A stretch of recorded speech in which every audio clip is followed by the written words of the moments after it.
editor and publisher of the Wine Inquirer, and I'm here at Surreal up in the foothills of Tucson, Arizona to speak to Brendon McGraw about this Cuban cuisine that they serve and how wonderful they do. And thank you for joining us today. Here is a saffron-infused arborio rice. We see the scallions, we see the bright red tomatoes, we see the shrimp, the chicken, the little mix, the chorizo, drizzle with a little lime, and if you like to get hot, we do have the serrano pepper. That will take it up a notch. Even just the color imparts energy, visually, even apart from the taste. So clearly this is a very colorful food, a very colorful style of cuisine. Well, it goes with the colorful culture that seems to be a great blend of different countries that have come together over centuries of time.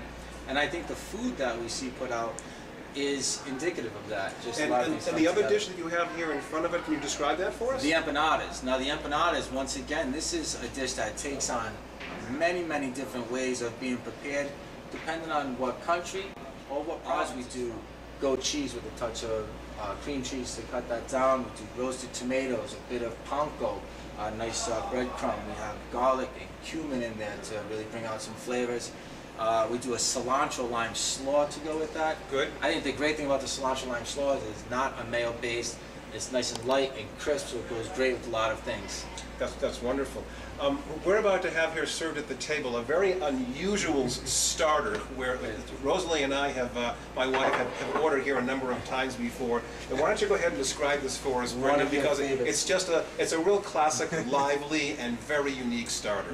What we see here is we see bistro-style tenderloin that has been sliced. This is served raw. This rock is about 450 degrees. Place a couple slices right on here for you and Rosalie, Jim. And we take a little pinch of a little sea salt and cracked pepper for flavoring. Now, is this something that's also fairly typical of the culture to do something, or is this something that you improvise? This is a signature dish for us here at the restaurant. I think it's great, especially if you're on your first date or if you're going for a celebration or if you want to draw attention to your table, which we see oftentimes in the restaurant. I know I've always been one to ham it up once and again. Just a few seconds on each side. I like a medium rare. This is a great dish to stand out, to draw attention to your table. The rock goes through a multi-step process of being tempered. And this is something that is a lava rock. You can't grab one out of the riverbed, it'll explode in the oven. But a couple hours at 350 degrees and then allow it to cool down.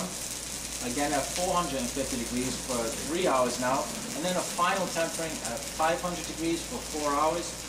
And that rock is ready to go. We keep that in the oven at 500 degrees all day, every day. That's wonderful. So that's ready to go. Wonderful dish. Sizzle. Wonderful dish. Select a medley of sauces to go with. We have chimichurri sauce, which is an emulsion of cilantro and parsley with oil and vinegar, salt, pepper, a pinch of red pepper seed, and a drizzle of a little bit of citrus.